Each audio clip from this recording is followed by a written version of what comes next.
Bom, pessoal, então nós temos o seguinte: hoje nós temos aí falando sobre as propriedades interatômicas. Essas propriedades, elas na verdade vão falar um pouco da composição que nós temos ainda da tabela periódica. Então é importante a gente poder descrever algumas características, né, que são associadas a essa tabela. Então, interatômica é porque são propriedades que vão interagir entre os átomos, né? Então, sempre a gente vai poder observar principalmente a composição deles e a partir dessa composição vai então interagir as características que cada um vai apresentar. Então, nós vamos observar o seguinte: um átomo, né, um elemento químico, ele é composto basicamente de duas regiões, né? Quem são elas? A parte interna, que é o que nós chamamos de núcleo. Nesse núcleo, nós vamos poder encontrar os prótons, que são cargas positivas, e nós vamos encontrar os nêutrons, que são cargas zero. E a outra parte, a outra região do átomo, é a camada externa, né, que nós chamamos de eletrosfera. Essa parte ela vai estar atribuída às cargas negativas, que nesse caso nós chamamos de elétrons, que são os nossos ânions. Então, sempre que a gente fala das regiões de um átomo, né, a gente tem que saber que essa região é dividida em duas. Internamente, é a formação do núcleo. Quem está contido no núcleo? Prótons e nêutrons. E a outra região é a nossa eletrosfera, que está contido os nossos elétrons. A partir dessa configuração, né, a partir dessa determinação que vai existir no nosso átomo, nós vamos, então, identificar as partes que o compõem. Então, lá na tabela periódica, vocês vão poder observar que um átomo ele existe dentro de duas condições. Primeiro, a sua massa e depois o seu número atômico. O número atômico ele é importante porque ele vai representar a identidade do átomo. Esse número atômico identifica também o núcleo, né? Já que o núcleo é a composição real. Ou seja, o núcleo é o que está identificando, né, a existência dele a partir das suas cargas elétricas. Então, esse número atômico ele é representado aí pela letra Z. Vocês podem acompanhar aí no livro de vocês. Esse número atômico, né, essa identidade, ela representa essa composição nucleica, né? Então, esse núcleo, ele é exatamente a parte intermediária, a parte de identificação, que é considerada a nossa característica principal. Depois nós vamos encontrar a massa, que é representada aí pela letra A. A massa, na verdade, vai estar representando o todo, então tudo aquilo que compõe, né? Eu sempre costumo dizer isso quando a gente está numa balança, né? A gente vai saber a nossa medida, o nosso peso, que na verdade não é o nosso peso, é a nossa massa, porque a massa é tudo aquilo que compõe a matéria. Então, nesse caso, representa também tudo aquilo que compõe o nosso corpo, né? Compõe o átomo, que aí vai estar representando diretamente para essa composição, né, que vai estar atribuída a essa determinação do nosso elemento químico. Jordana não precisa enviar a atividade, tá certo? Já fez a correção tranquilo, tá? Não se preocupe. Então, aí nós vamos encontrar no livro essa representação, tá? Então, o X aí representa o nosso elemento químico, que pode ser qualquer elemento, tá? Vamos poder encontrar a letrinha A, está aqui na parte de cima, certo? Essa letrinha A, na verdade, ela está sendo no lado esquerdo, tá? Por quê? Aqui no lado esquerdo, ela vai estar atribuindo a massa. Sempre na parte de cima, varia. Tem algumas tabelas periódicas que a massa vem em cima e outras vem embaixo. E aqui nós temos a letra Z, que representa o número atômico. Professor, como é que eu vou saber identificar numa tabela periódica que essa massa está em cima, que essa massa está embaixo? Muito simples. A massa, ela sempre vai ter um valor maior que o número atômico, né? Que é o número, que é a letra Z.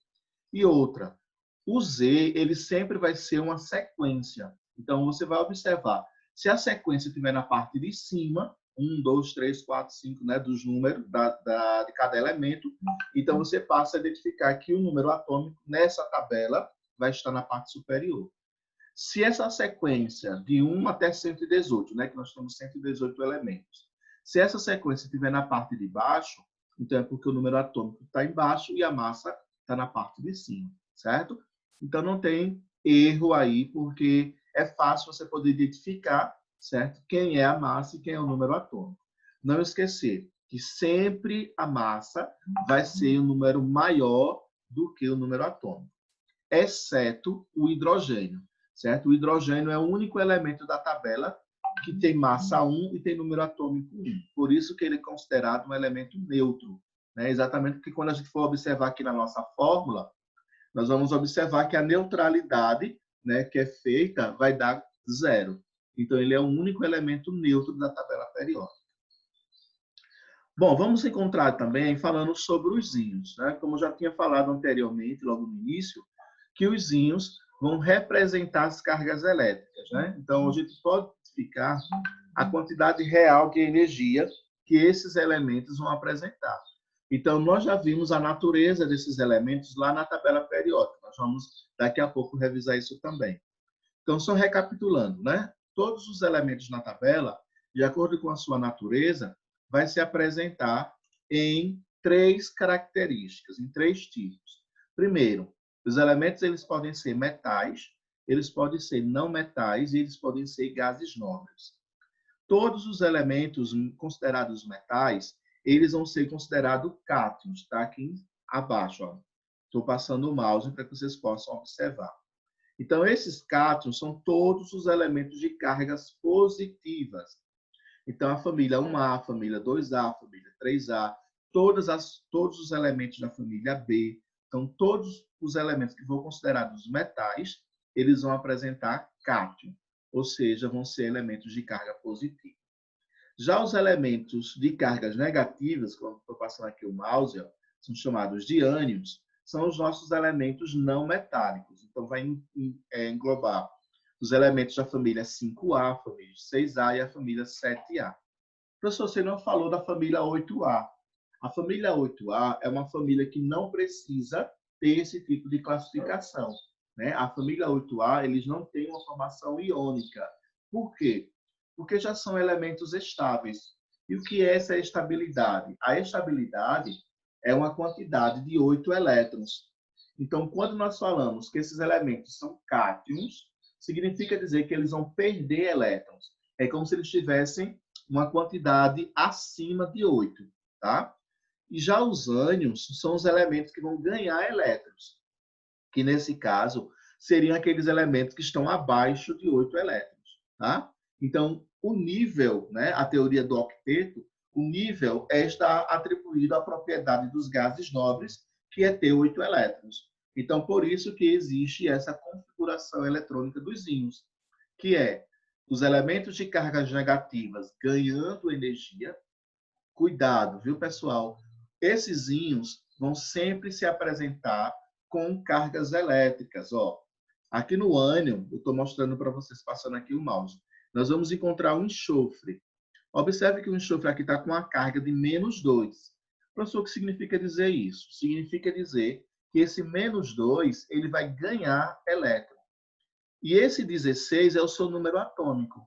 Então, o que é que vai acontecer? Ele vai ganhar 2 elétrons. Então, se ele tem 16, ganhando 2, ele vai para 18, certo? O caso do cátion. Os cátions são os elementos, como eu falei, de carga positiva. Então, aqui nós temos o sódio, família tem número atômico 11. Então, aqui ele vai ter uma carga de +1. Observe que ele está com a carga +1. Então, significa dizer que ele vai perder um elétron. O menos, ele ganha. O mais, ele perde. Então, 11 menos 1, ele vai ter o número atômico agora 10, certo? Essa simbologia com carga negativa ou com carga positiva não aparece na tabela periódica, certo? Só aparece quando ele está sem carga elétrica. Aí você pode perguntar, professor, como é que eu vou saber que ele vai ser -2? Como é que eu vou saber que ele vai ser +1? Essa quantidade de cargas que ele ganha e que ele perde vai depender da localização da família que ele está. Por exemplo, o enxofre aqui é -2 porque ele está na família 6. Então, como nós já vimos lá nas configurações eletrônicas, lá nas ligações. Então, se ele está na família 6 para 8, ele precisa ganhar quanto? 2. Porque 6 mais 2, 8.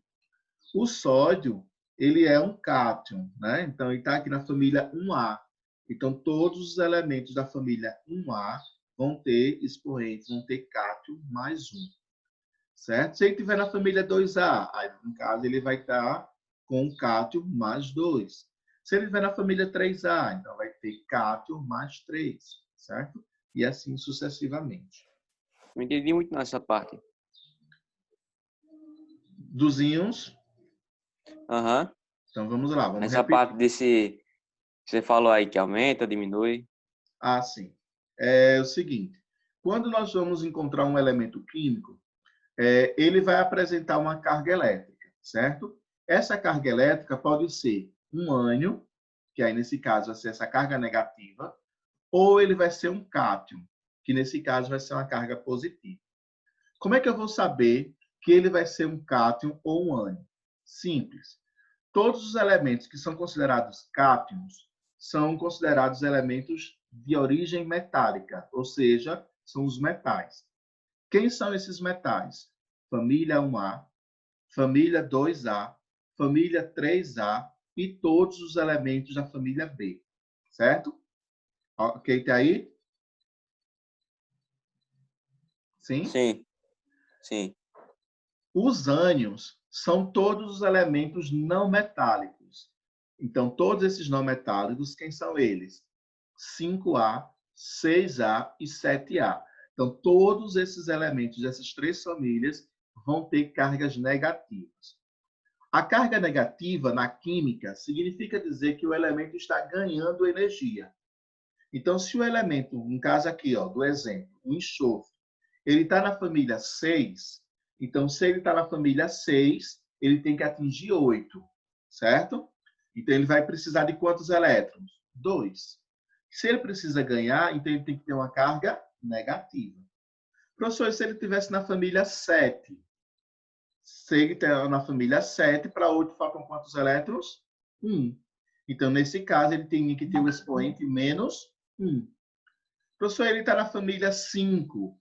Quantos elétrons ele tem? Ele tem 5. Faltam quanto para 8? 3. Então, ele ia ter uma carga negativa de menos 3. Por quê? Todos os elementos de cargas negativas, ele tem que atingir 8. Então, 5 ganhando 3, 8. 6 ganhando 2, 8. 7 ganhando 1, 8. Isso é uma regra que é atribuído principalmente para os ânions, ok? Nos cátions, ocorre o contrário. Como eu disse no início, os cátions é como se eles tivessem uma quantidade acima de 8. Então, a família 1A, que é o caso aqui do sódio, eles vão ter expoente mais 1. Todos esses elementos dessa primeira coluna vão ter expoente mais 1. É como se eles tivessem 9 elétrons. Então, ganhando 1, ele vai ficar, perdendo 1, perdão, ele vai ficar com 8. Se ele estivesse na família 2, então aqui seria mais 2. E se ele estivesse na família 3, aí seria aqui mais 3. Entendido? Essa parte aí da família 2 para chegar em 8, como você sabe? Na parte negativa e na positiva. A parte negativa, aí tem que, na verdade, identificar a característica das famílias, dos elementos, que foi como eu falei, metal, não metal e gás nobre. Aí todos que forem considerados metais vão ser todos de cargas positivas, são todos cátions. Deixa eu ver Uhum. se eu acho aqui na tabela. Mas eu tava dizendo assim, que tipo, você disse para chegar em 8. É como você sabe que ele tava menos 5, uma coisa assim.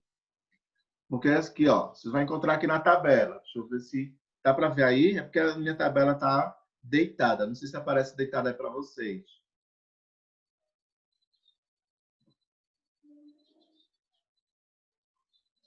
Vai ficar deitada aí, ó. Ó, tá vendo aqui onde eu tô passando o mouse? Uhum. Vocês estão vendo, eu tô passando o mouse aqui no elemento nitrogênio. O elemento nitrogênio, ó, ele é um não metal. Então, ele está aqui ó, na família 5A. Então, quando ele está nessa família, eu já tenho que saber. 5, então ele tem 5 elétrons. Se ele é um não metal, eu já tenho que saber que ele é uma carga negativa. Então, ele precisa ganhar quantos elétrons para chegar em 8? 3. 3. Aí, aqui, ó, lá, quando eu coloquei, né? Aqui, ó. Lá onde a gente tem aqui no ânion, ó, aqui, ó, no caso, tirando aqui esse enxofre, né? Aí, no caso aqui, no lugar de ser -2, eu vou colocar quanto? -3. Porque Ah, lá na sim. tabela periódica, eu já identifiquei quem está na família 5. Tá entendendo? Foi claro? Entendi, entendi. Foi claro. Ok? Era isso Ok. mesmo? Era. Pronto. Então, essa quantidade da carga você tem que saber de acordo com a localidade dele lá na tabela periódica. Bom, vamos encontrar as semelhanças atômicas. Essas semelhanças atômicas, pessoal, está atribuída principalmente com algumas ligações, reações que vai acontecer com alguns elementos. Cada elemento lá da tabela periódica, eles têm uma característica própria. Ninguém é igual a ninguém. Todos são independentes, né? São diferentes. Cada um tem a sua massa, cada um tem o seu número atômico, cada um tem o seu número de nêutrons. Só que existe uma interação entre os elementos. O que significa dizer isso? Que eles vão se unir. Eles podem formar uma ligação química, eles podem formar uma substância, né? Pode formar uma reação ou sofrer uma reação. E tudo isso faz com que possa modificar a massa e o número atômico desses elementos. Por isso que vem o nome aí, semelhanças atômicas. Porque a partir desse conjunto, né, de propriedades que pode estabelecer entre eles, eles vão poder encontrar uma semelhança. Que semelhanças são essas? Nós vamos encontrar 3 tipos. A primeira semelhança, ele fala aqui do número de isótopos. Isótopos, então, significa mesmo número atômico. Ou como o próprio nome já diz, né? Isótopos vem de prótons. Os prótons, a gente não pode esquecer, que está lá no núcleo, tá certo? Não esquecer, prótons, cargas positivas. É o que vai dar a identidade do elemento químico. Então, isótopos são elementos que vão ter o mesmo número atômico. Aqui nós vamos encontrar, ó, por exemplo, magnésio 12, magnésio 12. Ó. Então, aqui nós temos esses dois elementos, eles são o mesmo? Não, não são o mesmo. Apesar de ter a mesma simbologia, né, magnésio, mas eles são elementos diferentes, certo? Mas o que é que eles têm em comum? Eles têm em comum o seu número atômico, que é 12 e 12. Então, por isso que vem essa classificação, né, que ser determinada como semelhanças atômicas. Então, se todos os elementos químicos apresentarem o mesmo número atômico, né, o mesmo Z, o mesmo próton, certo? O próton representado pela letra P, vai ser, então, classificado como isótopos. Os isóbaros. Os isóbaros são os elementos que vão apresentar a mesma massa. Veja que a massa é representada pela letra A. Aqui nós temos o exemplo, o cálcio, 40, e nós temos o argônio, 40. Então, eles têm a mesma massa. Alguma coisa aconteceu com eles, né? Uma ligação química, uma reação, que fez com que eles tivessem essa semelhança. Então, os elementos que tiverem a mesma massa vão ser, então, chamados de elementos isóbaros. Mesma massa, mesma letra A. E os isótonos são os elementos que vão ter o mesmo número de nêutrons. Na tabela periódica, vocês não vão encontrar, que é o caso daqui, ó. Veja no exemplo. Ele colocou aqui, ó, magnésio 26 e 12. Então, 26 é a massa, né, a parte de cima, e 12, a parte de baixo, é o número atômico. Depois ele colocou o silício, que tem número de massa 28 e tem número atômico 14. Então, não tem o número de nêutrons. Como é que nós vamos fazer para calcular esse número de nêutrons? Você vai aplicar a fórmula. A é igual a Z mais N, ou N mais Z, que é a mesma coisa. Então, veja que para calcular, né, A aqui representa a massa, N representa o número de nêutrons e Z representa o número atômico. Então, é só você substituir. É uma equação do primeiro grau, né, que vocês já trabalharam na matemática. Então, você vai pegar aqui, ó, magnésio. Qual é a massa do magnésio? 26. Qual é o número atômico do magnésio? 12. Então, 26 menos 12, 14. É o número de nêutrons. Foi a letrinha N que nós encontramos. Aí vamos para o silício. Silício pega a massa, 28, e subtrai do número atômico, 14. Então, 28 menos 14, nós temos o quê? 14. Então, veja que ambos os elementos tiveram o mesmo número de nêutrons. Se eles tiverem o mesmo número de nêutrons, o mesmo valor para a letra N, então nós vamos classificar eles como isótomos. Ok? Entendido aí, pessoal, essa parte? Essas três classificações.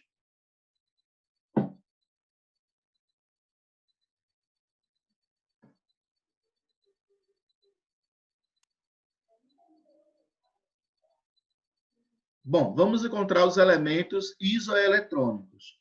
Esses isoeletrônicos são aqueles que vão apresentar o mesmo número de elétrons, que são aqueles expoentes com as cargas. Sempre que a gente tem um expoente com a carga, nós temos um íon, tá?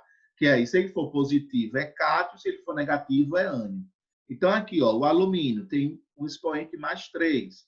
Aí o magnésio, ó, mais 2. O sódio, mais 1. Então, esses elementos são então, atribuídos como isoeletrônicos. Né? Então, eles vão apresentar essa configuração de íons. A mesma coisa acontece com o flúor, que é menos, o oxigênio, menos 2, e o nitrogênio, menos 3. Então, todas essas espécies apresentam 10 elétrons, então são classificados como isoeletrônicos, né? Ou seja, uma composição de igualdade de elétrons. Né? Se você pegar aqui, ó, 13 menos 3 dá 10. Magnésio, 12 menos 2 dá 10. O sódio, 11 menos 1 dá 10. Neônio tem 10. Flúor, 9 mais 1, 10. Oxigênio, 8 mais 2, 10. Nitrogênio, 7 mais 3, 10. Então, veja que todos os elementos aqui, ó, a partir da mesma configuração de íons, vão apresentar uma quantidade real de elétrons, é a mesma. Por isso que eles são considerados isoeletrônicos.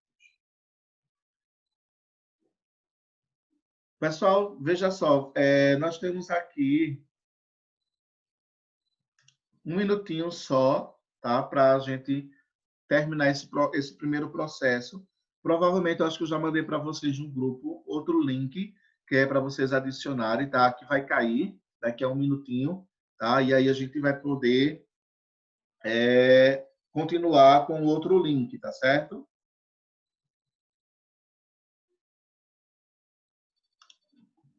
Certo, certo.